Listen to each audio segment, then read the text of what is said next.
এভাবেই অশ্রু ঝরা কণ্ঠে আমাদেরকে জানাচ্ছিলেন আমিরুল ইসলাম। গাজীপুরের পিরুজালি গ্রামের বাসিন্দা এই আমিরুল ইসলাম পেশায় একজন গার্মেন্টস শ্রমিক।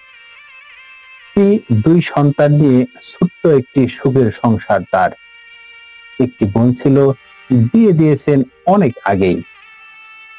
মা জননী মারা যাওয়ার পর বাবা অত্যন্ত সহজ সরল মনা সাদা মনের একজন মানুষ এমারত হোসেন পুনরায় আবার বিয়ে করেন।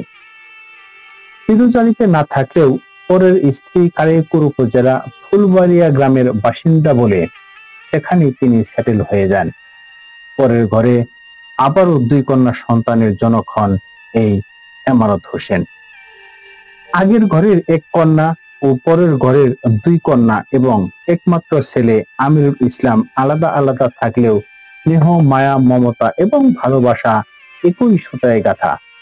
এ যেন দুই প্রান্তের একই সেতু বন্ধন।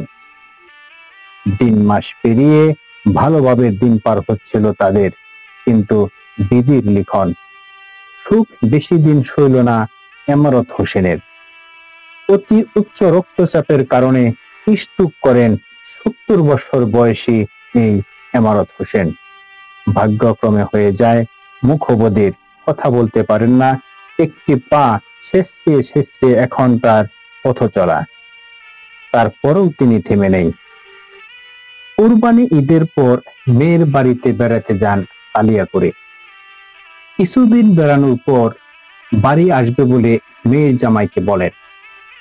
মেয়ের জামাই কালিয়াকৈর স্ট্যান্ড থেকে ফুলবাড়িয়া স্ট্যান্ডে যে সিএনজি চলে সেই সিরিয়ালের সিএনজিতে উঠিয়ে দেন এবং পকেটে কিছু টাকা এবং সিএনজিওয়ালাকে ভাড়া দিয়ে দেন।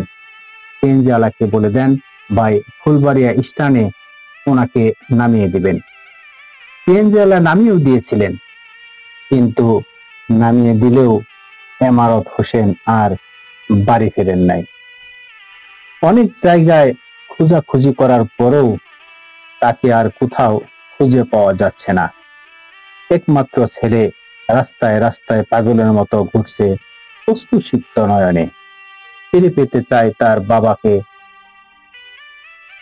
কারণ বাবা ছাড়া যে দুনিয়া অন্ধকার।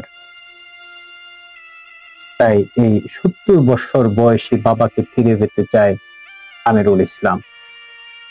আপনারা যারা ভিডিওটি দেখতেছেন অবশ্যই এই মানবিক পোস্টগুলা বেশি বেশি শেয়ার করে দিবেন, যাতে করে এই আমিরুলের বাবাকে আমিরুল তার বুকে ফিরে পায়। কারণ হারানোর জ্বালাটা সেই বুঝে যার হারিয়ে যায়। দূর থেকে আপনারা যারা বুঝতেছেন হারানোর ব্যথাটা শুধু অনুভব করতে পারবেন, কিন্তু এর ভিতরে যে সারমর্ম রয়েছে সেটা যা না হারাইছে সে কখনো বুঝতে পারবে না। তাই আপনাদের কাছে সবিনয় অনুরোধ, আমিরুলের বাবাকে খুঁজে পেতে অবশ্যই অবশ্যই আপনারা সর্বোচ্চ শেয়ার করে দিবেন। কারণ বাবার ছবি যেভাবে হাতে নিয়ে রাস্তায় রাস্তায় ঘুরতেছে, সত্যি সেটা বেদনাদায়ক।